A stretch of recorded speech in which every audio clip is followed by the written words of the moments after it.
میری جو تعلیم ہے وہ ہے BS آنرز انفارمیشن ٹیکنالوجی. میں پیدائشی قادیانی تھی اور الحمدللہ 1 سال پہلے اللہ تعالیٰ نے مجھے ہدایت دی اور میں نے اسلام قبول کر لیا اور الحمدللہ میں مسلمان ہوں. ہمارے خاندان میں جو قادیانیت ہے وہ میرے دادا جو ہیں ان کی وجہ سے آئی. میرے دادا ابو لوگ 2 بھائی تھے، فتح محمد اور حسین محمد. وہ ہندوستان کے ضلع امرتسر کے رہنے والے تھے. وہاں سے وہ لوگ ہجرت کر کے پاکستان آئے اور پاکستان آنے کے بعد انہوں نے فیصل آباد کا جو علاقہ ہے چھوٹا لٹھیاں والا، یہاں پہ رہائش اختیار کر لی اور یہاں پہ انہوں نے قادیانیت قبول کی اور اس کے بعد قادیانیت کی جو تبلیغ تھی اس کو کرنا شروع کر دیا. تو میرے والد کی جو شادی ہے وہ 61 چک بیدیاں والا میں ہوئی اور جو میری والدہ تھی وہ بھی پیدائشی قادیانی تھی اور وہ بھی اپنے اس گاؤں میں یعنی کہ 61 چک میں وہ بھی قادیانیت کی جو تبلیغ تھی وہ کیا کرتی تھی.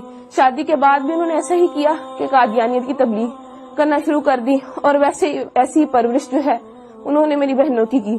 تو جیسی پرورش انہوں نے میری بہنوں کی کہ قادیانیت کی تبلیغ کو عام کرنا اور قادیانیت کے لیے مختلف علاقوں کے دورے کرنا، ویسی انہوں نے تربیت جو تھی وہ میری بھی کی. تو میرے والد صاحب جو ہے ان کے پاس جو قادیانیوں کی جماعت کا جو ایک چندہ لینے کا عہدہ ہوتا ہے، چندہ تحریک جدید، اس کا جو چندہ تھا وہ لیتے ہوتے تھے، اس کے سیکٹری تھے. یعنی تحریک جدید کا چندہ اکٹھا کرنے کے سیکٹری تھے. اور میرے جو تایا ابو تھے وہ جو وقف جدید جو تھے چندہ اس کو اکٹھا کرتے تھے، یعنی کہ سیکٹری وقف جدید تھے. اور میرے تایا ابو کا بیٹا جو وہ ہے سیکٹری ضیافت، یعنی کہ اس کا کام یہ ہے کہ مختلف علاقہ جات سے جتنے بھی مربیان آتے، مہمان آتے، ان کی رہائش کا بندوبست کرنا، ان کے کھانے کا بندوبست کرنا، یہ سارا کام جو تھا یہ ہمارے گھرانے میں ہوا کرتا تھا. اور اس کے علاوہ جو میری بہن تھی وہ بھی سیکٹری مال تھی. ایک میری بہن سیکٹری ناصرات بھی رہی، ایک میری بہن سیکٹری تعلیم بھی رہی اور ایک وقت میں میرے پاس بھی سیکٹری تعلیم تربیت کا عہدہ تھا.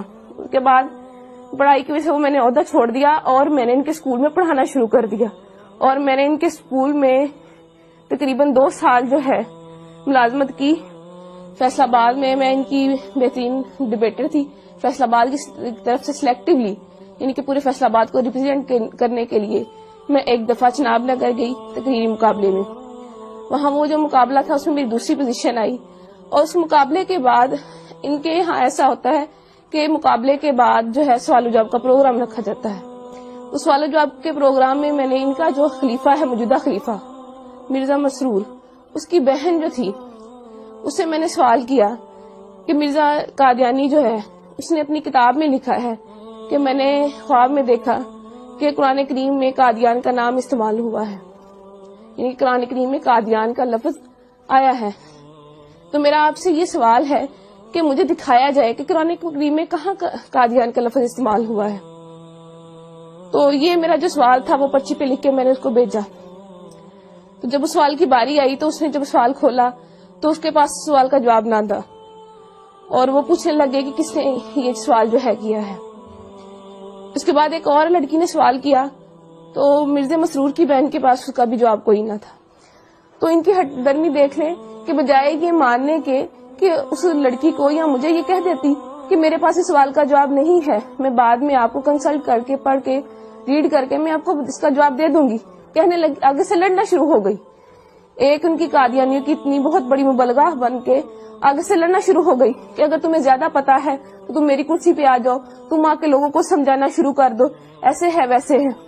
تو اس وقت ساتھ میری جو بڑی بہن، میں نے ان کو بتایا، میں نے کہا دیکھ لیں یہ جو سوال ہے کہ قادیان کا لفظ قرآن کریم میں کہاں استعمال ہوا ہے یہ میں نے لکھ کے بھیجا ہے، ان کے پاس اس سوال کا جواب نہیں ہے. تو میری بہن حیران ہو گئی اور مجھ سے پوچھنے لگی کیا واقعی میں ایسا ہے؟ میں نے اس کو بتایا جی بالکل ایسا ہے. اس کے بعد میں نے اس کو اور بھی سوال پوچھے، اپنی بہن سے پوچھے. میں نے کہا جب میں یونیورسٹی میں پڑھتی ہوں تو لڑکیاں مجھ سے سوال کرتی ہیں، ان میں سے کچھ سوال میں نے ان کو بتایا. میں نے ان کو کہا میرا غلام احمد قادیانی، اس نے اپنی کتاب میں لکھا ہے ہم مکہ میں مریں گے یا مدینہ میں.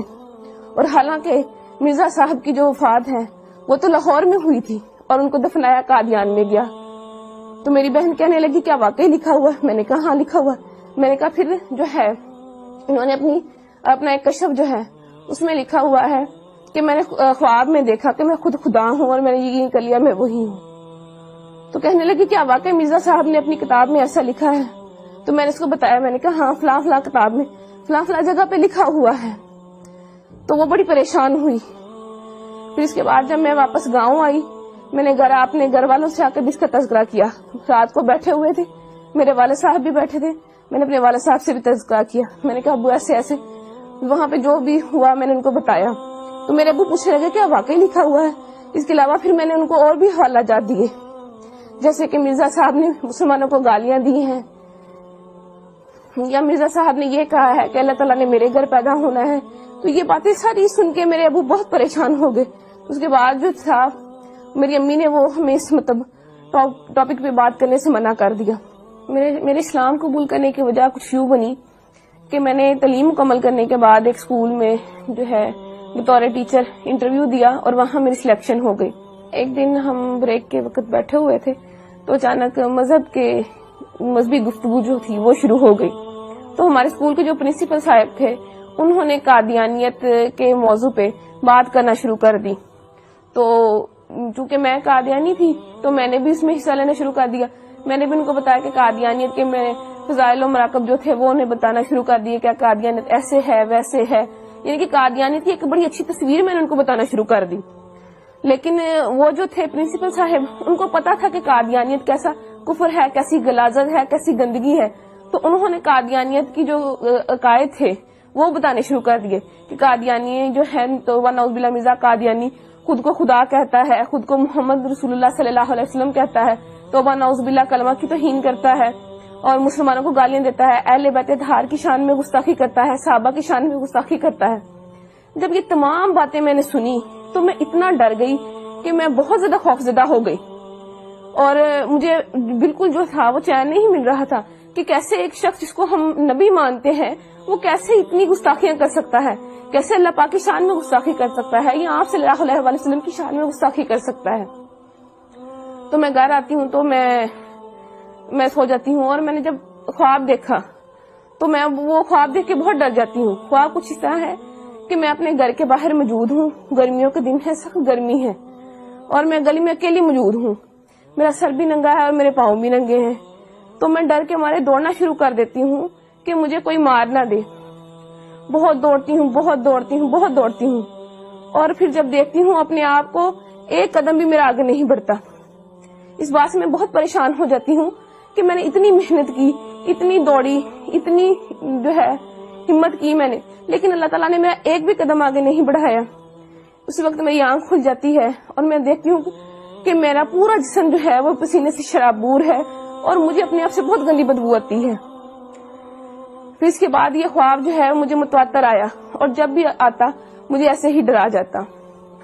اس کے بعد چند دن بعد میں اسکول گئی تو وہ جو اسکول کے پرنسپل صاحب تھے وہ مرزا قادیانی کی کتابیں لے کے, روحانی خزائن کی مختلف جلدیں لے کے بیٹھے ہوئے تھے.